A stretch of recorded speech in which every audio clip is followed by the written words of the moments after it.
Alright guys, welcome back. In this video, we're going to be looking at a new piece of gear. Let me show you. Right here. And this is called the Corrector by FLAMMA. I'm not getting paid for this. I just bought this and I wanted to do a quick test. I just literally opened the box. Box is right here. I got in there. This is a stomp pedal type box, and what it does is it has three main functions. It's got a delay, it's got reverb, and it's got pitch correction. And I think this video is especially relevant for anybody who plays an instrument that may not be perfectly, in tune to A440 all the time, and you want it to be maybe a little more in tune for either live performance or recording. And I have a bunch of flutes, wooden flutes, Native American style flutes. And the fact is, a lot of them are not exactly in tune, and that can create some issues when we're performing a recording. So I saw some other reviews on this box called the Corrector, and I picked one up from Reverb. This is a used unit, it's fine. And what we're going to do in this video is we're going to listen to the effects, but more importantly, we're going to see how much it corrects the pitch, and then how it sounds when it's doing the pitch correction. Does it sound okay? Is it acceptable? Because anytime we apply effects to anything, obviously we change the sound by definition. So that's what we're going to do in this video. I'm going to walk you through this. This is not a how-to. It's not a features video of this box necessarily. There's a lot of other people that have done that, but I'll do it real quick, and then we're going to go into a test where I play the flute, and you'll see the pitch right here in the tuning app that I have on my phone. Well, I'm going to play a little, and you'll see where the pitches are, and then I'm going to record through the unit, and then we'll play that recording back for my tuner, and we'll see what the tuner says, and then you'll be able to hear both, all right? So I'm kind of excited about this. So first of all, real quick, there's a delay button right here. It's a knob, actually, and it's very simple.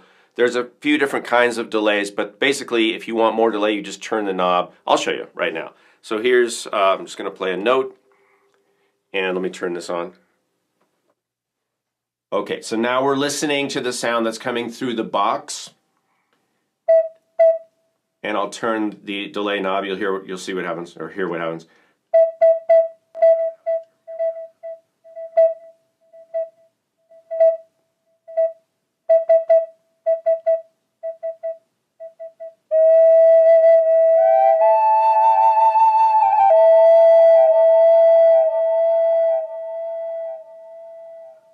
All right, so let me turn this down.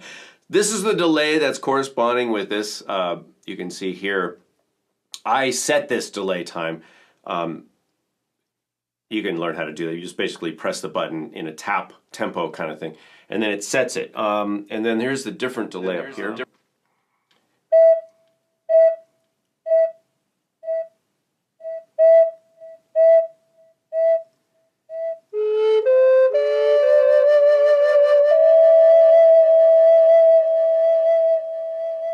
There's a lot of delay. And then here's the last one. You can hear they're different.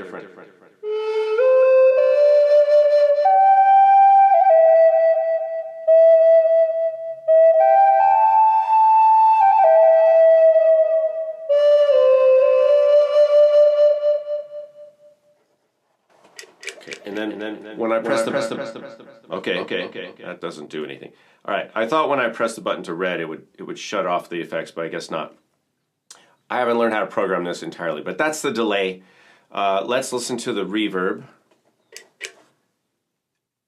First, it starts with room reverb, which will be a smaller room sound.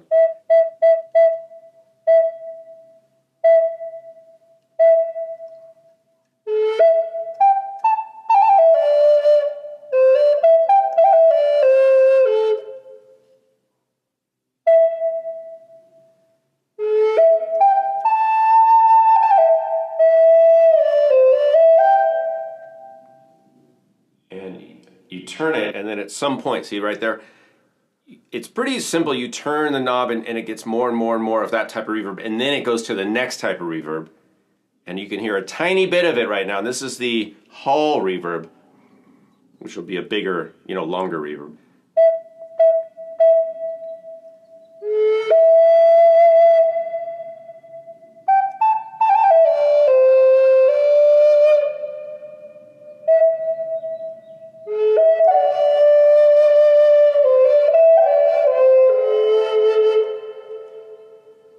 A little of that goes a long way, doesn't it? So there's a lot of, you can end up with way too much reverb on this thing. Pretty easy.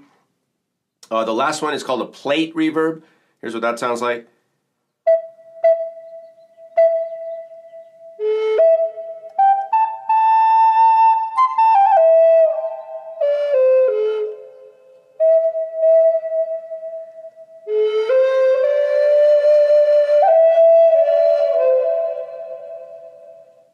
Anyway, that's a lot of reverb.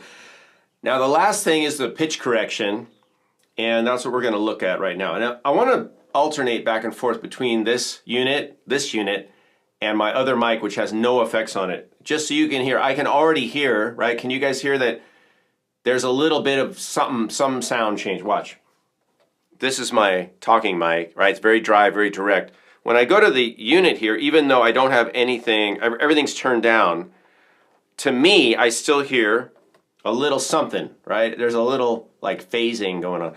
Doesn't really bother me much, but I just wanted to note that. All right, let's go. Speaking of notes, I'm going to play the flute, and you're just going to look right here in the right upper side of your screen and see where the tuning is. And you'll see that not all the notes are right on A440. In fact, very few of them are.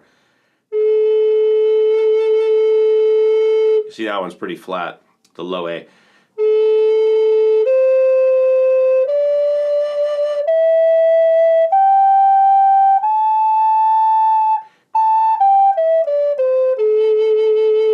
So what I'm going to do right now is I'm going to record individual notes slowly going up, and I'm just going to make a loop out of that. So let's do that right now.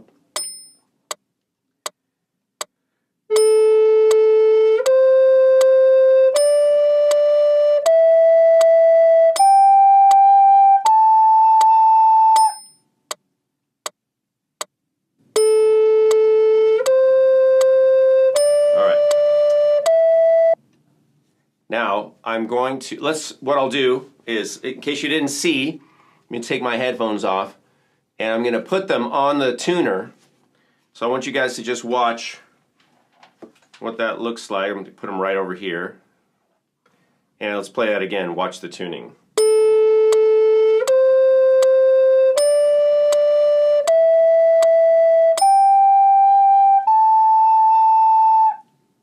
And I'll play it again.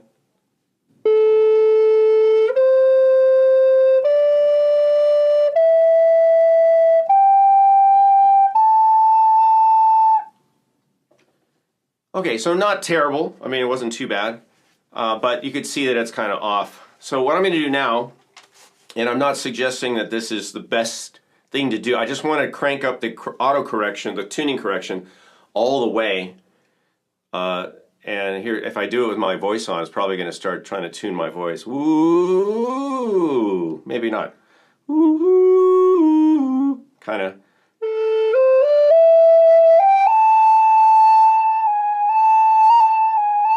There you go. All right, so as we get close to a note, it just pushes it either up a half step or down a half step. So it's a when you have this all the way up, it's going to do what we would call a hard correction. It's going to just force the sound into one pitch or the other in the chromatic scale, A440. But I'm going to record through this right now on another track, and we'll see what happens.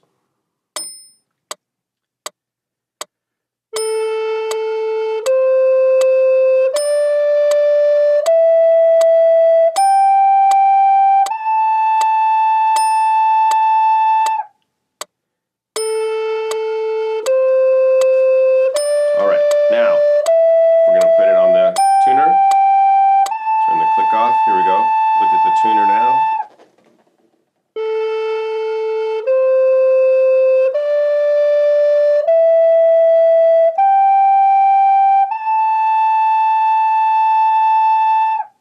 I mean, that's right on, right? Yeah, look at that. It's completely locked in. I'm going to go back to the other track. This is the first one.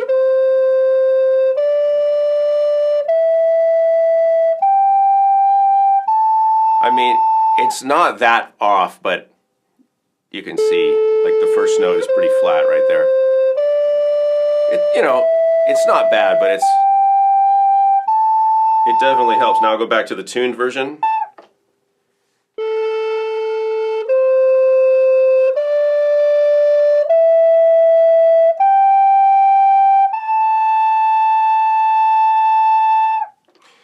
Okay, so what we can absolutely agree on, I think, is that it does force the notes to be in tune. It's pretty much right on the money.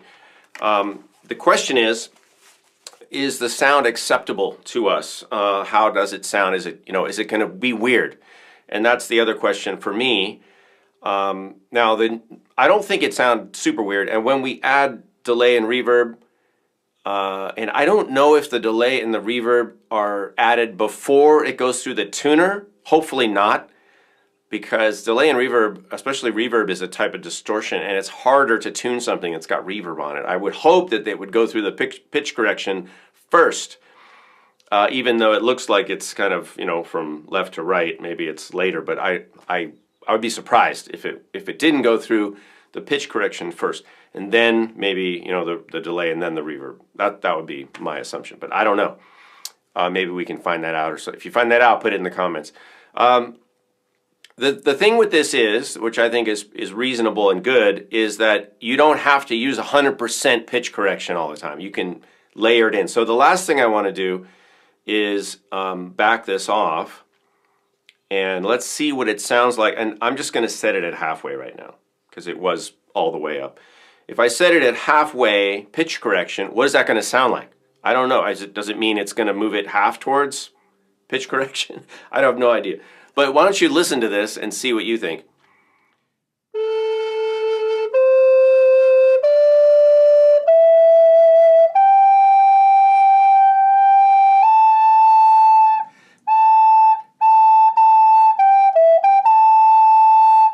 So now that little last part was with the pitch correction halfway, and I don't know if I like that or not. It's see, this is the thing with electronics and effects, is that there's always a give and take. There's a pro, which is it's getting more in tune, but then how is it doing that, and what does it sound like when it's trying to tune, your voice or the flute or whatever instrument you're playing? Let me add in now. I'll add in a little bit of delay. Hello, hello, hello. Just a little. And let's add a little bit of reverb. Whoa, whoa.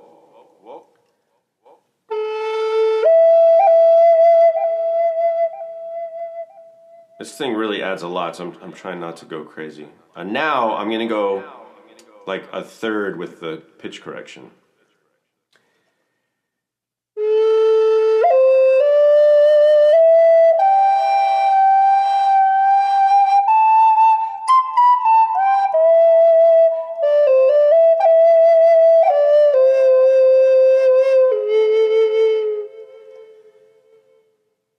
And now I'll go 2/3.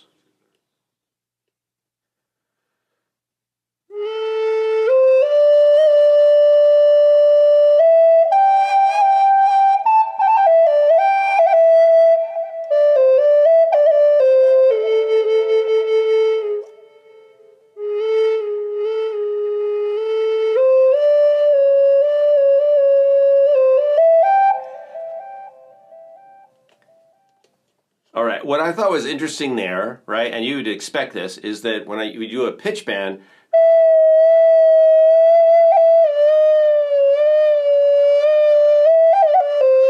instead of being smooth, because I'm using the pitch corrector, it's just jumping, because there's no in between with this pitch correction. There's no leeway.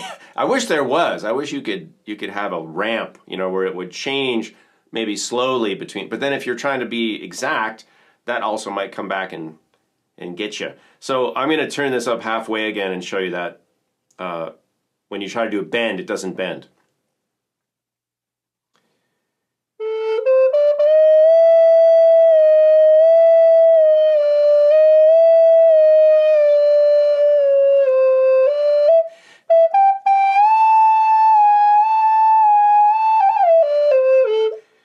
turn it all the way up.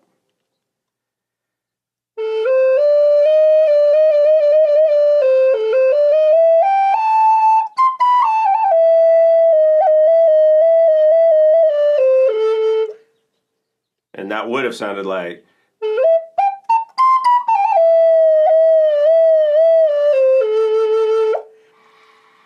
All right. So in summary,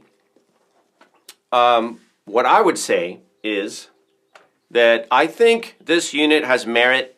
I think it would be great for home recording because it has the delay, reverb, and a little bit of pitch correction. If you're playing solo flute, I wouldn't use it, honestly, because nobody really is going to notice. It's mainly if you want to play over backing tracks and add your flute in, or you want to play with other instruments that are A440. And I say A440 because this unit, I don't think you can reset it for, let's say if you wanted to do 432 or whatever, some other bass for tuning. It's not going to do that. So this is for A440, which I recommend. No offense to the 432 folks, but I do recommend A440 for numerous reasons, this being one of them.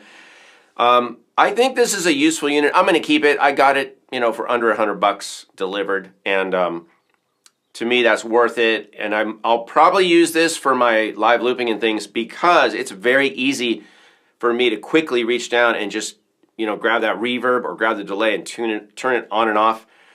So I could have a channel that was just dedicated, say, to flute or something, or a mic that has this unit on it, as opposed to my talking mic, which I'm using now. So I think for that reason it would be good. It would be good to use live because you don't have to take a lot of gear, and you can go into this, by the way, with a mic, right? It takes XLR, so mic cable in and out. There's a power cord, and then it also will take a 1/4-inch jack. So if you wanted to, and maybe I'll try this, you can use like a guitar or ukulele at the same time, you know, and then have, and I don't know if that instrument would also be affected by the pitch correction. I'm not sure. But for a live, you know, for like a live performance, if you have one instrument, like a guitar, and then there's a flute player or whatever it is, maybe guitar singer, that's probably what they're thinking.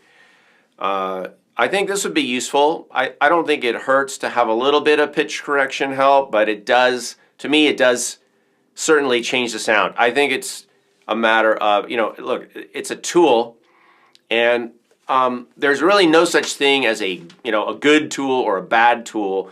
It's how you use it.